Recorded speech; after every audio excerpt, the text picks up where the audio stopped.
Eu venho trabalhando numa série de mensagens, tá bom? A série de mensagens é chamada de O Caminho Sobremodo Excelente. Então, quando você ouve essa mensagem, essa frase, o caminho sobremodo excelente, que caminho é esse? Né? Esse sobremodo está apontando para uma medida de estatura que é maior, que é acima. Jesus disse que se nós quiséssemos herdar o reino de Deus, mãe, a nossa justiça, ou seja, aquilo que nós fazemos, como comportamento, como ações e obras, entende, Cátia? Jesus falou para os religiosos, fariseus, saduceus, escribas, as autoridades de Israel naquela época, né, que eles guardavam na lei de Moisés e eram instruídos na lei, eram homens que tinham uma aparência de piedade, né? Nossa, esse homem aí é um homem santo, pelas roupas que eles vestiam, né? Pelas frases que eles faziam, pelas orações que eles faziam nas praças. Então, eles chamavam a atenção, né? Como pessoas separadas para Deus. Só que Jesus, quando ele vem nos seus dias, ele direciona uma palavra para eles dizendo: olha, se a vossa justiça, ou seja, se vocês, pequeninos, aqueles que ouviam Jesus, né? Que estavam à roda dos pés de Jesus, ele falava assim: olha, se a vossa justiça não exceder, ou seja, não estiver acima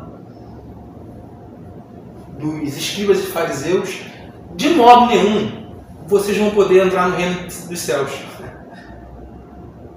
Então, ele fala: olha, o tipo de vida que eles têm não é uma vida que agrada ao Pai, porque é uma vida meramente religiosa, é uma vida de tradição, sabe? É uma vida que ele falava: olha, tende cuidado com a hipocrisia, porque eles falam e não fazem. Eles atam fardos pesados sobre os discípulos, mas eles mesmos não querem viver a vida que eles pregam. Então, o interessante é que esse tema do caminho sobremodo excelente fala muito sobre essa consciência de evangelho. Por quê? A proposta nossa creio que já são quase 16, 17 anos que eu caminho, né, no Evangelho com o Senhor, e eu vim entender que o movimento tradicional hoje evangélico, o movimento religioso, não representa o reino de Deus na Terra. Não representa. Lógico, você tem nesses ambientes pessoas muito bacanas, pessoas boas, pessoas que conhecem o Senhor, que realizam a obra de Deus, mas aquilo que você liga na televisão e vê aquela imagem daquele cristão político, né? Aquele cristão partidário, o cara que ora pelo presidente, esses movimentos políticos, religiosos, essa mistura, né, da religião com a fé, da política com os homens, isso não representa o reino de Deus. Por isso que eu estou nessa série desse tema. Eu estou, na verdade, falando sobre o caminho, sobre o modo excelente, que tem que nascer em você, tem que nascer em mim. Então, eu vou dizer aqui que Jesus falou para você, mãe, para você, meu irmão, para cá, todos que estão aqui, Anderson. Se a nossa justiça, se a nossa vida de fato não revelar esse caminho excelente no amor de Deus, de modo nenhum aqui ninguém pode herdar o reino de Deus. Agora, que bom que não depende da gente. Porque se dependesse da gente, a gente jamais iria manifestar essas obras de amor. Porque cada um de nós aqui, nós podemos andar na nossa própria religião, que a gente mesmo cria, entende, Cátia? Entende, mãe? A gente pode criar, pai, uma religião nossa, que fica na nossa cabeça, onde a gente julga o que é certo e o que é errado. Ah, isso aqui não faz mal. Ah, isso aqui não tem nenhum problema. E a gente vive uma vida inteira na tradição da nossa própria religiosidade. E é por isso que essa série de mensagens, ela já está em curso aqui conosco, já é o 4º domingo, né, que eu estou apresentando esse tema. Então, o tema de hoje é, repita comigo, um memorial eterno de amor. Eterno de amor. É isso. Eu quero lhe dizer o seguinte: tudo que você pratica, o que você faz na sua vida, fica registrado como obra. Tudo. Locais que você vai, palavras que você diz, ações que você pratica, entende? Até mesmo aquilo que você não faz. Se você, no seu lar, com a sua esposa, com a sua família, você anda em falta com alguma coisa, tudo isso fica registrado como um memorial. Agora, existe uma ação que vem de Deus ao nosso encontro, que visa transformar a nossa mente, a nossa consciência, para que as nossas obras agora sejam feitas em amor, em justiça, pelo vínculo perfeito da paz, para que através dessa transformação de mente que a gente vai ter e vai receber, tudo o que nós fizermos vai ser feito em amor e vai subir como memorial diante de Deus. Então, deixa eu te falar uma coisa. Tudo que você faz de bom ou de mal sobe como um memorial e fica registrado diante de Deus. Então nós vamos ter que dar conta disso. Até mesmo um cristão que conhece a Bíblia não está isento.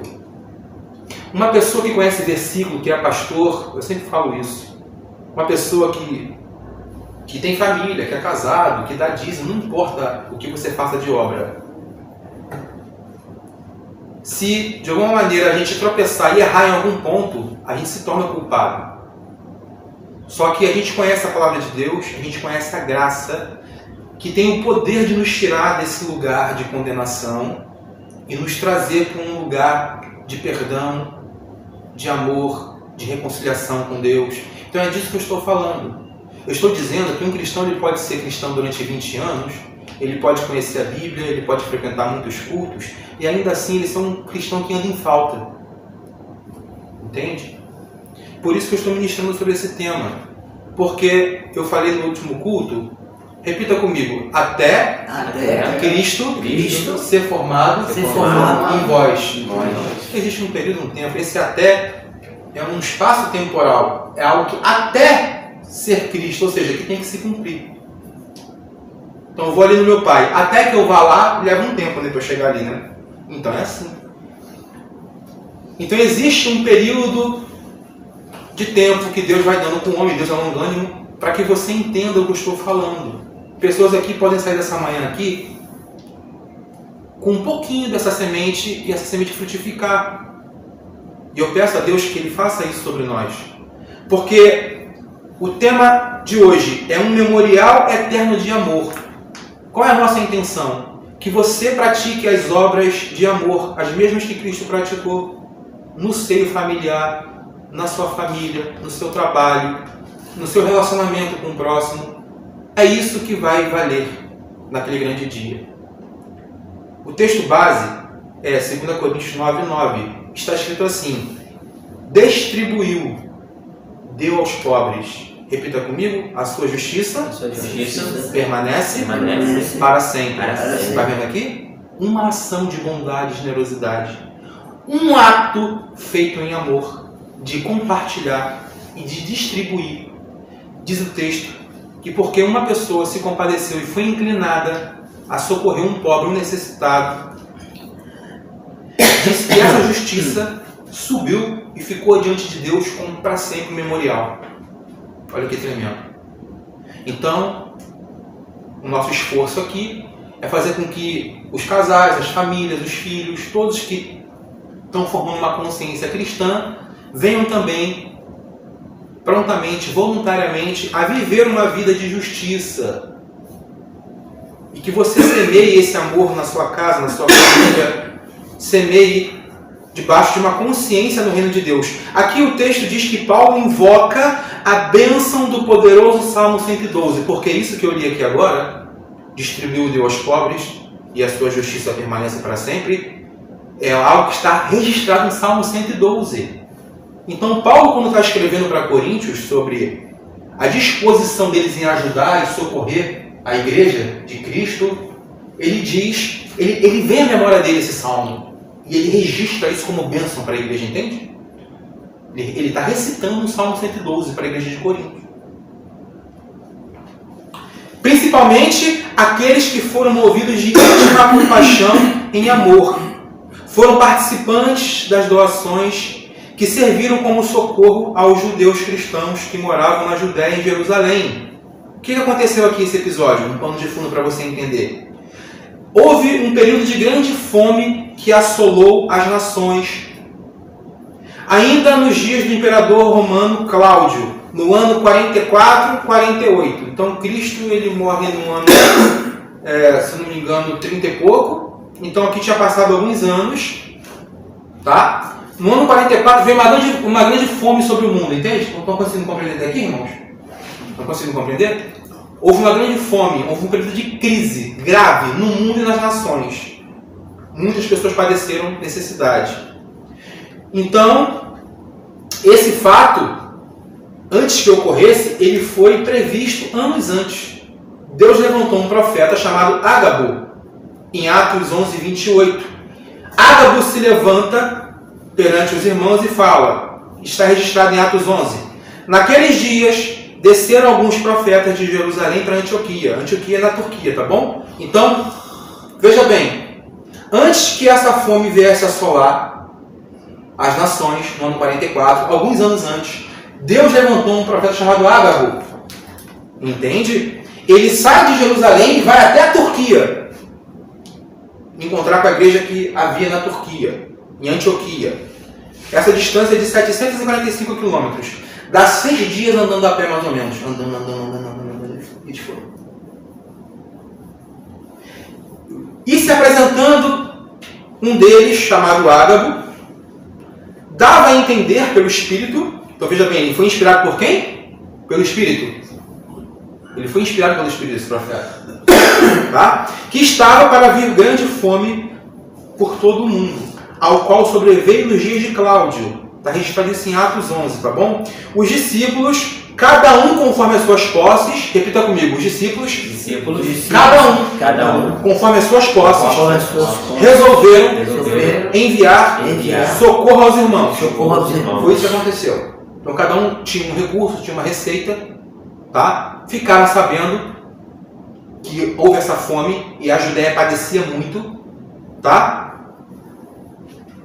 E diz aqui o texto que na Judéia existiam pessoas que careciam muito de socorro e de ajuda. E diz aqui o texto que eles, com efeito, fizeram enviando-os aos presbíteros por intermédio de Barnabé e de Saulo. Então eles reúnem Saulo e Barnabé, a comitiva de presbíteros, e envia um socorro para essas pessoas que estavam padecendo. A igreja gentílica responde ao chamado em amor, porque quem fez essa doação foi a igreja gentílica, sabia? Foram aqueles que não eram judeus. Aqueles que foram evangelizados por Paulo foram aqueles que foram movidos de íntima compaixão para ajudar os cristãos da Judéia, que eram judeus. Eles entenderam o privilégio que eles tinham. Porque os gentios, você, irmão, você, Catiane, você, mãe, nós aqui não tínhamos acesso a Deus, correto? Havia um muro de separação, está escrito assim? Um muro de separação que nos separava, ninguém aqui tinha acesso direito ao reino de Deus. Então, porque Cristo foi enviado pelos judeus, os gentios entenderam que se não fosse através do povo judeu, eles jamais teriam acesso às promessas de Deus. Então eles tinham como se fosse uma dívida em amor, sabe, cara? Eles tinham uma dívida. Nós não podemos deixar os nossos irmãos passando fome e necessidade. Vamos nos mover aqui, de acordo com as nossas posses, vamos ver o que cada um pode separar e vamos enviar, né, pelas mãos de Barnabé e de Paulo, essa oferta para a Judéia. Foi isso que aconteceu. Estou desenhando um plano de fundo para você entender, tá bom? Onde eu quero chegar. Tá ok? Eles foram movidos de íntima compaixão e compartilharam seus bens materiais. Existe um fato, quero que você tenha atenção agora, sobre o centurião Cornélio. Centurião é um oficial romano, ok? Tudo bem até aqui? Um oficial romano, tá? Que ele cuidava de 100 pessoas, por isso que é centurião. Ele era um oficial treinado militarmente. Ele tinha a responsabilidade de treinar essas 100 pessoas, claro. Tinha que treinar, dar alimento, dar treinamento tático. As 100 ficavam debaixo da sua responsabilidade. Esse cara era romano, ele era pagão, ele era ímpio, ele era um idólatra. Só que em dado momento a mensagem chegou para ele. Então, tudo bem até aqui? Esse romano, centurião chamado de Cornélio, se converteu ao judaísmo, se converteu à mensagem da época, a mensagem de Cristo. Diz a Bíblia que ele era um homem piedoso. Esse Cornélio, ele é um exemplo de que Deus compartilha dos seus atributos de amor, também com os gentios. Ou seja, esse Cornélio, de acordo com a visão judaica, ele era um homem que era apartado, não era digno de ser salvo, entende? De acordo com os judeus. Mas foi justamente esse homem, Cornélio, que ele é destacado aqui na Escritura como um primeiro gentio a se mover em amor para socorrer judeus. Meu Deus, irmãos. Um pagão, um ímpio, que se converteu ao Senhor, se move, pega dos seus recursos. Diz aqui o texto que Atos 10 diz que ele era um homem piedoso e temente a Deus, repita comigo, com toda sua casa. Então diz aqui o texto, e fazia esmolas ao povo, de contínuo orava a Deus. Então ele e a casa dele foram alcançadas pela mensagem do Evangelho. É um homem temente a Deus, um homem piedoso. Esse exercer esmola não é dar moedinha não, tá, irmão? Não é parar no sinal, né? Passa uma pessoa ali, você pega um real e dá assim uma moedinha. Não é você passar na rua e dar uma garrafa d'água. Não é esmola. O sentido aqui desse centurião Cornélio é que ele exercia misericórdia em favor dos desfavorecidos. Esse rapaz, Carla, prestava socorro e ajuda continuamente. Porque na versão da Escritura, meu irmão, quando fala esmola, parece a gente dar aquilo que tem um pouquinho, né? Esmola, aqui, um pouquinho, joga ali, né? Tá no metrô, vem um cara tocando violão, o cara passa o bonezinho, né? Aí você dá uma esmolinha. Não é esmola não, irmão. Isso aqui é uma prática de amor constante, permanente. Uma pessoa vivendo para socorrer e ajudar pessoas. Você tem 100 funcionários à sua disposição? Você cuida de 100 pessoas, Anderson? Não, né? Você tem a sua família, né? Tem seus filhos, glória a Deus, eu tenho a minha. Você vê, esse cara cuidava de 100 pessoas fora a família dele. Você já imaginou as tarefas que esse cara tinha, o Cássio? Você tem teu salão lá, não é isso? Tem um salão, meu irmão tem o negócio dele, né? A gente fica com a cabeça cheia de coisa para resolver, tem filho, tem família. E esse cara também tinha família, tinha filhos. Ele tinha 100 pessoas que tinha que alimentar, dar de cuidar, ele tinha que prestar várias obrigações. Ele era um centurião. E ainda assim a Bíblia dá testemunho dele, que esse cara era piedoso, meu Deus. Ele exercia misericórdia. Ele achava tempo para socorrer pessoas, Carla. O tempo inteiro. Eu quero que você reflita a sua vida à imagem de Cornélio esse dia. Você e a mim. Como nós estamos empregando os nossos esforços como cristãos na ajuda e no socorro coletivo àqueles que precisam. Como nós estamos? Como é que a gente pode ser achado diante desse centurião Cornélio? Um homem cheio de ocupação, cheio de responsabilidade, que ainda exercia misericórdia. Diz aqui, esse homem observou claramente durante uma visão. Tá bom? Então olha só, ele era piedoso com a sua casa, com a sua família, dava esmolas, era um homem que praticava misericórdia, ok? Só que diz que ainda assim Deus visitou ele com uma visão. Ele teve uma visão, esse centurião Cornélio. Cerca da hora 9 do dia, um anjo de Deus que lhe se aproximou lhe disse, um anjo se aproximou em visão, Cornélio, este fixando nele os olhos e possuído de temor perguntou, quem é, Senhor? E o anjo lhe disse, as tuas orações e as tuas esmolas, repita comigo, subiram para memória diante de Deus. Aí, olha aqui, a justiça que permanece para sempre. Ou seja, esse Salmo 112, que o salmista profetizou anos antes, muitos anos antes, estava se cumprindo num gentio, irmão. Um gentio, não era nem um judeu. Ele era um centurião romano.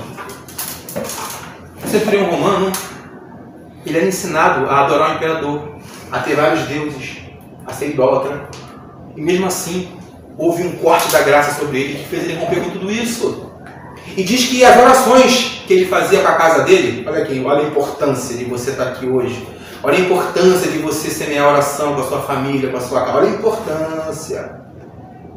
Diz o texto que um anjo compareceu e disse, as tuas orações, o que você tem feito de graça, de misericórdia, de bondade com as pessoas, isso subiu diante de Deus. Está registrado, Deus se agradou dessas tuas obras. Agora, envia mensageiros a Jope e manda chamar Simão, que tem por sobrenome Pedro. Então, ele aparece numa visão, Pedro está em Jope, uma cidade de quilômetros de distância, e nessa visão, esse Cornélio tinha que ir lá mandar chamar Pedro, para que se cumprisse o que estava determinado, que Pedro iria começar a evangelizar também os gentios. Aquela visão que Pedro tem, né, que ele vê descendo os animais impuros. Então Pedro tem uma visão e o centurião Cornélio tem outra visão, que ambos são uma só. E depois, mais à frente, eles se encontram e o apóstolo Pedro prega para centurião Cornélio e a casa dele toda é batizada. Então Deus manda um apóstolo ir ao encontro desse homem, Cornélio, porque ele era um homem temente a Deus, era um homem que praticava esmola, era um homem que ajudava, socorria pessoas, mas ainda não entendia a pregação da fé. Você está entendendo até aqui? Porque existia um homem temente daquele lado. Deus deu uma visão para ele e enviou um apóstolo até ele, que foi o apóstolo Pedro. E o apóstolo Pedro começa a pregar o evangelho para ele. É isso que já acontece. Você e eu somos esse centurião Cornélio. Essa palavra que está sendo pregada aqui hoje é como se fosse Pedro sendo trazido para a família, anunciando o reino de Deus, para que o centurião, a sua casa, os seus filhos, todos conhecessem a fé em Cristo Jesus e fossem batizados e fossem salvos. Olha que poderoso. A definição de piedade é aquele que naturalmente apresenta devoção, reverência e amor leal aos mandamentos, cujo as obras e ações são evidenciadas pelo testemunho em prática, bondade, misericórdia e socorro. Então, como eu falei no culto passado, Deus compartilha esse atributo de o homem ser piedoso, ser compassivo, ser misericordioso. Deus compartilha com a criação com a finalidade dele se revelar aos homens através das obras de amor. Então, os homens são visitados na terra quando uma pessoa se levanta para socorrer uma outra pessoa, para distribuir, para daquilo que ela tem, ela compartilhar com a pessoa mais desfavorecida. Essa é a mensagem central do Evangelho. E por isso que o centurião Cornélio, ele é esse homem de piedade que fazia as obras de Deus. O verdadeiro Evangelho deve produzir o ministério da piedade em nós, sabia? Então, olha, se nós conhecemos o Evangelho, Carlos, Anderson, tem gente que conhece o verdadeiro Evangelho, esse Evangelho deve produzir esse ministério de piedade. A gente não pode ser um cristão só que se reúne nos domingos, faz culto, se abraça, se gosta, abençoa um ao outro. Não. A gente precisa progredir. A gente precisa pedir que essa graça também, que estava sobre a igreja gentílica, sobre Cornélio, esteja sobre nós. Por quê? O verdadeiro Evangelho produz um estilo de vida. Porque como a tradição evangélica funciona? Venha ao culto, dê o seu dízimo, participe da conferência tal, participe do seu filho aos sábados no seu quietinho, entende? Encha a agenda do ano todo. E diz assim, ó, se você vier para cá, todas essas agendas aqui, você está cumprindo a vontade de Deus. Só que não é isso. A mensagem do Evangelho não é você visitar e cultuar. Ah, participei de 500 cultos esse ano. Não é. A proposta do Evangelho, Vitor, é fazer com que o que você está ouvindo produza um ministério de piedade através de você. Que você seja um Cornélio. Ah, Jefferson, mas eu trabalho. Ah, mas eu faço isso. Mas Cornélio também tinha 100 homens à sua disposição, tinha família, tinha filhos, ele exercia também socorro e ajuda. Ele separava tempo para poder orar, para poder ler a palavra, e isso tudo subia diante de Deus e ficava como um memorial eterno. Tito 2,11 diz assim: porquanto a graça de Deus se manifestou salvadora a todos os homens. Então olha só, todos aqui significa a oportunidade de ouvir o Evangelho, se manifestar de forma salvadora. Você está tendo oportunidade aqui, meu irmão, você, meu pai, minha mãe, todos nós, oportunidade de ouvir o Evangelho. E Deus vai dar hoje e vai dar há muitos anos. Deus vai dar essa oportunidade. Aqui diz, educando-nos. Então, ouvir o Evangelho é o quê? É uma pedagogia. Ouvir o Evangelho visa o quê, Carla? Educar. Porque a gente nasce, a gente cresce, a gente estuda, a gente é educado pelos nossos pais. Mas existe uma educação que a gente não recebe. Existe uma educação, Catinha, que você tem que dar para os seus filhos, para o Benício e para o Bernardo, que é uma educação na justiça. Entende, meu irmão? Essa educação você não aprende na rua. Na rua você aprende outros modelos de educação. Na casa de Deus, diante da Escritura, diante da Palavra de Deus, a gente precisa dessa revelação para a gente ser educado na justiça. Para quê? Renegaram as impiedades e as paixões mundanas. Então, olha só, deixa eu te falar uma coisa. Você está aqui hoje. Tem coisas na sua vida que precisam ser abandonadas. Existem coisas no teu coração que precisam sair sim. Questão de paixão mundana. Então, tem pessoas, tem cristãos que já alcançaram essa medida e deixaram muitas coisas. Mas existe algo que você precisa deixar. Lembra que eu falei para você? Ambientes, lugares que você frequenta, músicas que você canta, tudo sobe como memorial. Tudo sobe como memorial. Isso fica registrado. Assim como você ora na sua casa, com a sua família, Deus abençoa minha família, guarda meus filhos, Senhor, prospera nosso trabalho. Amém. Sobe. Mas também quando você canta aquela música do funkzão lá, do rebola lá, que canta pra cá, sobe. Isso fica como memorial. Os dois. Por isso que é importante. A mensagem do cristão é para ele abandonar a impiedade. É para ele abandonar as paixões mundanas. Tem pessoas que rompem isso com 1 ano, com 6 meses, com 10 anos. Tem gente que anda falsamente na igreja há 30 anos, o cara adulterando, pula casamento, tem mulher. Entendeu? E o cara conhece Bíblia, o cara faz tudo, o cara é profeta, e o cara pula cerca. E aí? Ele abandonou a paixão mundana? Não, ele é ímpio. Ele é um ímpio, andando no meio da casa de Deus. Então não significa nada conhecer versículo, conhecer Bíblia, texto da teologia. Não significa, irmão. Você tem a oportunidade hoje de ouvir essa mensagem e ser educado pela palavra de Deus. Aqui diz, vivamos no presente século de modo sensata, justa, repita comigo, piedosamente. Então, piedade, mãe, é um estilo de vida. É Deus transformando homens pecadores na terra em homens justos. E usando esses homens na terra como modelo e exemplo do reino vindouro. Olha, o modelo do reino vindouro é esse. Como o modelo de Cornélio. Esse centurião romano. Que não era judeu, volto a falar, não tinha acesso às promessas, era um homem que era julgado pelos judeus como um cara que, desprezado, como um cara desse, mas era um cara que socorria pessoas. Então, essa piedade precisa se manifestar na vida de todos nós. Diz o texto, aguardando a bendita esperança e a manifestação da glória do nosso grande Deus e Salvador Jesus Cristo. Então, como é que se vive piedosamente, Cátia? Aguardando a bendita esperança. Como é que você aguarda a bendita esperança? Manifestando as obras de Deus. Vivendo uma vida de piedade com a sua casa, em sujeição com os seus filhos, debaixo do temor do Senhor. Isso é viver aguardando a volta do Senhor. E aqueles que vivem desse modo, o que vai acontecer, Carla? O que vai acontecer? Atenção. O Senhor vai se manifestar a eles. Entende? Diz o texto, o qual a si mesmo se deu por nós. Quem fez essa obra foi Cristo. Ele se deu a si mesmo, como eu li lá no Salmo 112, distribuiu, deu aos pobres, do verbo dar, deu espontaneamente. Foi voluntário na sua oferta. Ele se deu sobre si mesmo. Por esse ato de justiça, por essa oferta do corpo de Cristo, essa oferta permanece como um testemunho por todas as gerações. Por isso que diz que a sua justiça permanece para sempre. A justiça de Cristo permanece para sempre. E Ele quer imputar essa justiça em cada um de nós. Entende? Para que as suas ações, as suas obras, também permaneçam para sempre diante de Deus. Não podem ser apagadas.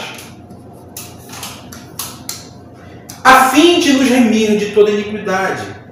Olha a intenção do Evangelho, mãe. Olha a intenção do Evangelho, Vitor. É remir, é perdoar.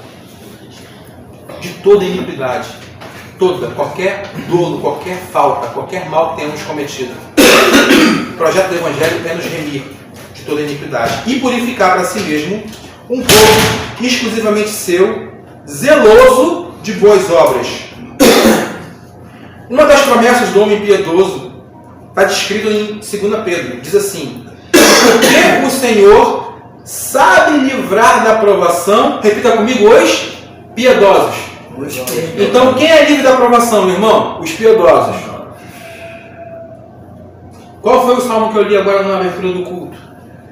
que se o justo cair, não ficará prostrado. Deus sabe livrar o justo. Deus sabe livrar o piedoso da provação. E essa provação que está descrita aqui é a provação que está descrita em Apocalipse, que vai haver uma provação que vai atingir o mundo inteiro. Lembra no início do culto que eu falei que um profeta anunciou que haveria uma fome? Alguns anos antes? Eu não falei isso aqui? Vocês lembram disso?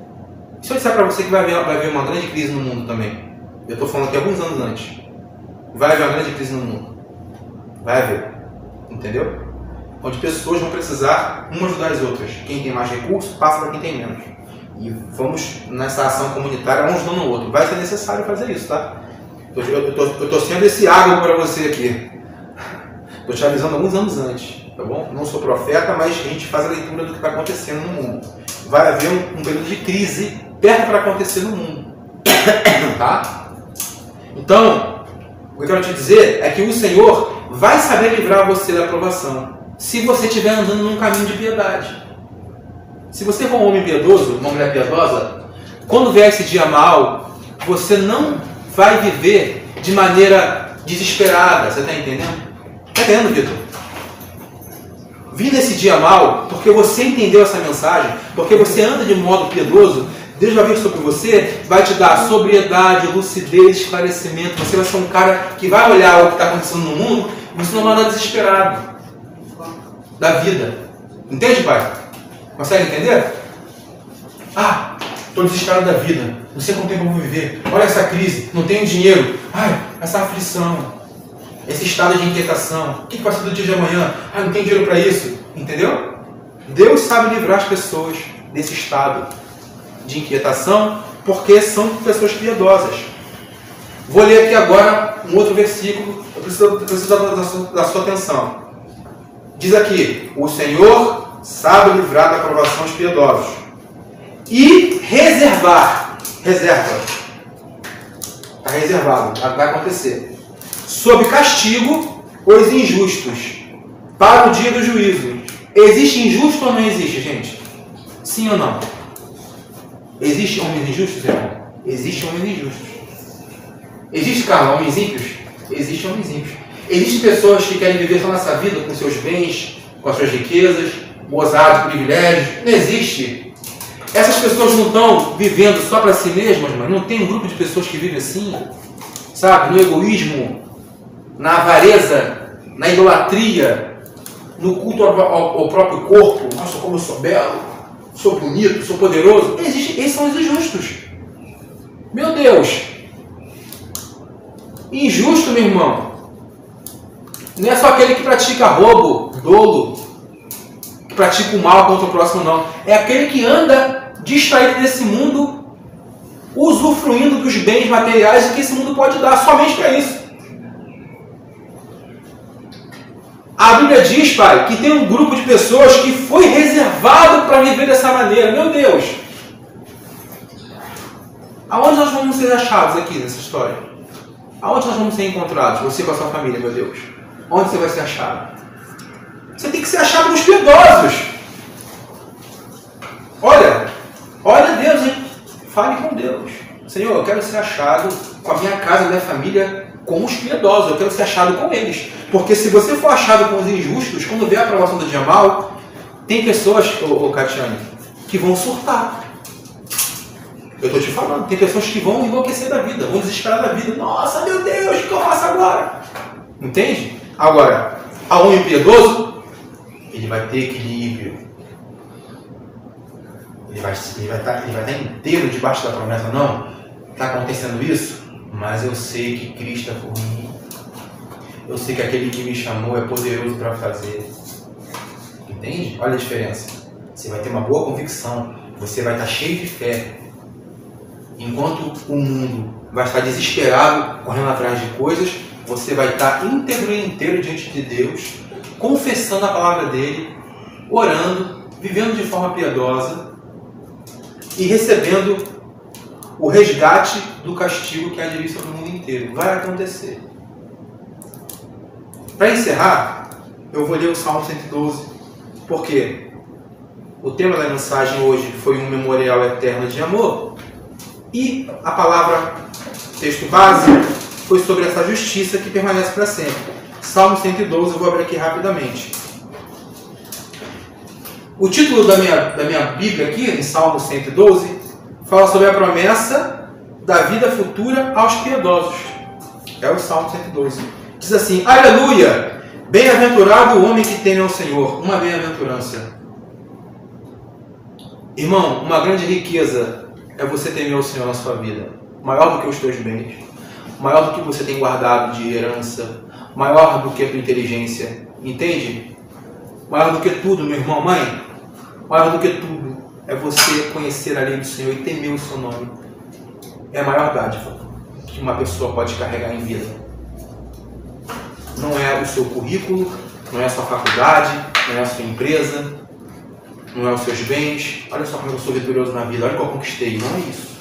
O bem-aventurado é aquele que teme o nome do Senhor. E se compraz nos seus mandamentos. Diz assim, olha, a sua descendência será poderosa na terra, Anderson. A sua descendência vai ser poderosa na terra. A nossa descendência. Você que teme o Senhor, Cátia, teu filho. Se você entender essa mensagem, Cátia, entender, meu irmão, vocês entrarem numa aliança com Deus, com a família de vocês, continuarem perseverando, continuarem caminhando na palavra de Deus, deixe a palavra de Deus operar na vida de vocês. Olha, existe uma promessa. Existe uma promessa de que os filhos de vocês, a descendência de vocês, vai ser poderosa na terra. Será abençoada a geração dos justos. Diz aqui, na sua casa há prosperidade e riqueza. Irmãos, não é riqueza de bens materiais não, tá? É riqueza de alma. É ser feliz e contente em qualquer situação. Ainda que estejamos passando numa crise, você é rico da presença de Deus na sua vida. Você é próspero de alma. Se Deus quiser te dar riqueza, glórias a Deus, que Ele te dê riqueza. Mas que você saiba partilhar sua riqueza com o próximo. Que você saiba, seja esse centurião Cornélio aqui. Você saiba ser piedoso e justo. Tá bom? Aí ele fala aqui, olha, na sua casa há prosperidade e riqueza. Olha o que diz aqui. E a sua justiça, de novo, permanece para sempre. De novo, um memorial eterno. De novo. Está recitando a mesma promessa. De tudo aquilo que você pratica em amor. Debaixo dessa consciência do caminho supremo excelente. Tudo o que você fizer fica como um memorial diante de Deus. Ao justo nasce luz nas trevas. Olha aí, Carla. Olha a libertação sobre o justo, Carla. Não passa dificuldade emocional. O justo é resgatado das trevas em todo o tempo. Ele pode passar um período de dificuldade emocional, ele pode passar por um complexo, ele pode passar por uma crise de existência na sua vida. Eu preciso de um psicólogo, preciso de um psiquiatra, preciso tomar um remédio. Ele pode até passar. Mas a minha Bíblia diz que esse justo nasce luz nas suas trevas. Ele não fica no estado de treva, mãe. Ele não fica entregue a um estado de inconsequente. De uma pessoa, sabe, que não vai produzir, que vai ficar destinada a viver uma vida de depressão. Não fica. Ao justo nasce luz nas trevas. Diz aqui o texto, tá? Repita comigo. Ele é benigno, misericordioso e justo.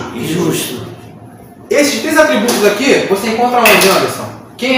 João Anderson, quem é que é benigno, misericordioso e justo? É Deus. São atributos da divindade do Senhor. Ele está dizendo que esse justo, que é resgatado por Deus, Deus compartilha com ele esse atributo e essa pessoa passa a ser benigna, bondosa, piedosa, justa, misericordiosa, assim como Deus é. A imagem e semelhança, Anderson, está sendo reproduzida no cristão. No justo. É naquele que é justo. É o mesmo atributo, Vitor. Se você estudar os atributos de Deus, você vai entender lá que Deus é benigno, Ele é bondoso, Ele é misericordioso, Ele é justo, Ele é amoroso. Tudo você encontra em Deus e Ele compartilha com o justo na terra. Para encerrar, ditoso é feliz, tá? Ditoso é feliz. O homem, repita comigo, que se compadece e empresta. O que eu li lá? Distribui, deu aos pobres. Eu não li isso com vocês? Aqui está repetindo.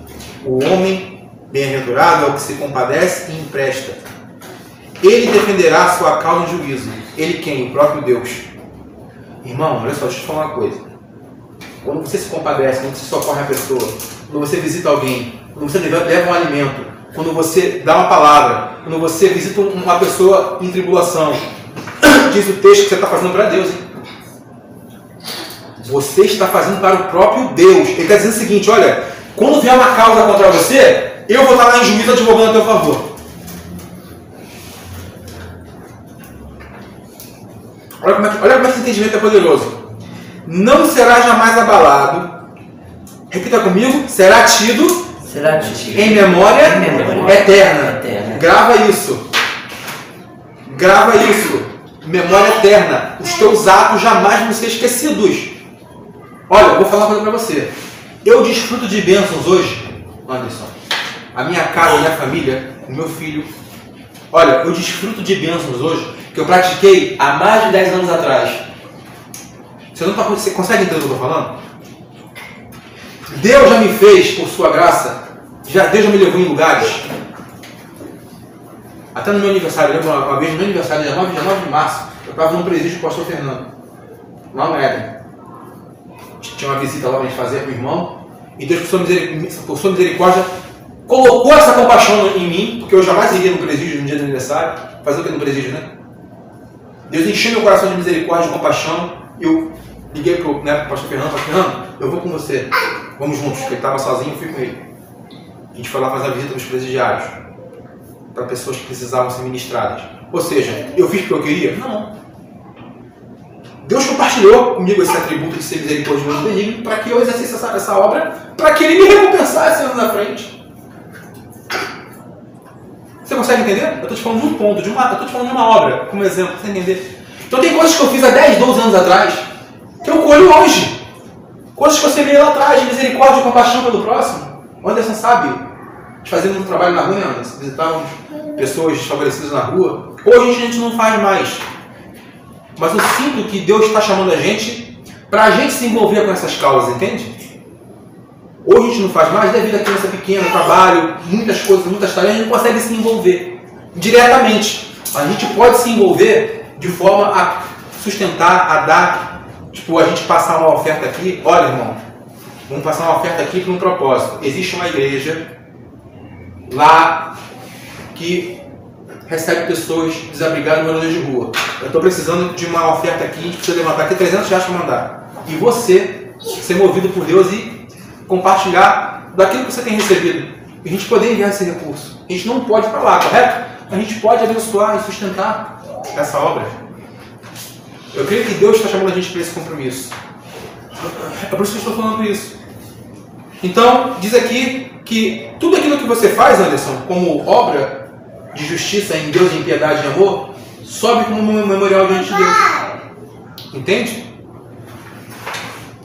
Diz aqui, ó, não se atemoriza de más notícias, o seu coração é firme, confiante no Senhor. O seu coração bem firmado não teme, até ver cumprido nos seus adversários o seu desejo. Tá? Aí ele vem aqui, distribui, dá aos pobres, a sua justiça permanece para sempre. E o seu poder se exaltará em glória. Essa exaltação não é Deus pegar você, Cátia, te exaltar, te botar, olha o que eu fiz com a Catiane, olha essa aqui, ó, como é que ela tá cheia da grana aí, ó, toda montada, o pessoal fala, né? Tá montada, não sei o que, academia, tal, silicone, tá toda montada, ficou rica, ficou montada, e o pessoal fala isso, né? Não é essa exaltação não, irmão. Essa exaltação aqui é naquele grande dia. É Ele te levantando das trevas e te dando a oportunidade de você ressuscitar e herdar as promessas eternas com Cristo. Essa exaltação que Deus vai fazer. É tirar o teu pó, tirar o teu corpo do pó e te exaltar, te levantar para você receber a tua herança. Não tem nada a ver com a exaltação humana aqui não. Entendeu? De você receber uma palavra, Deus vai te levar para as nações. Aí você recebe a palavra, Anderson, de ser um missionário, que você hoje prega aqui, né?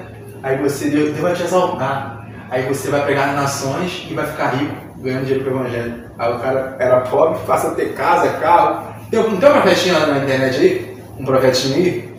Falam dele aí, não sei qual é o nome do garoto. Fica rodando um monte de igreja aí, falando um monte de asneira. Eu não sei qual é o nome do garoto não. Acho que é Miguel o nome dele. Alguma coisa do tipo. Fala muito de besteira, né? Entendeu? As igrejas, ó, lotadas. Cada convite que o garoto vai, é uma penca de grana que dão pra ele no nome dele. Deus vai te exaltar. Aí o garoto vai pegando um monte de igreja. Aí vai botando dinheiro no bolso, uma pratinha no bolso. Não, porque você tem que entender que a minha família, meu pai precisa. Entendeu, gente? Não é esse evangelho não, tá? A gente é contra esse evangelho. A gente prega contra esse evangelho no sentido de que a gente prega a vida. Então, meus irmãos, para encerrar, diz aqui, no final, você vai ler o Salmo 112 em casa, tá bom? Em casa você lê o Salmo 112, estuda o Salmo 112, porque você ouvir a ministração, você vai entender melhor, tá? Então ele finaliza aqui. O perverso vê isso e se enraivece. Existe perverso ou não existe perverso? Meu Deus. Existe ou não existe, mano? Não existe. Existe ou não existe, irmão? Existe perverso, cara. Existe perverso. O cara vai olhar para o justo recebendo a glória dele e vai se enraivecer. Ele não. Porque ele. Entendeu? Ele vai receber a herança. O desejo dos perversos perecerá. Ele encerra assim o salmo. Ele encerra por aqui, tá bom?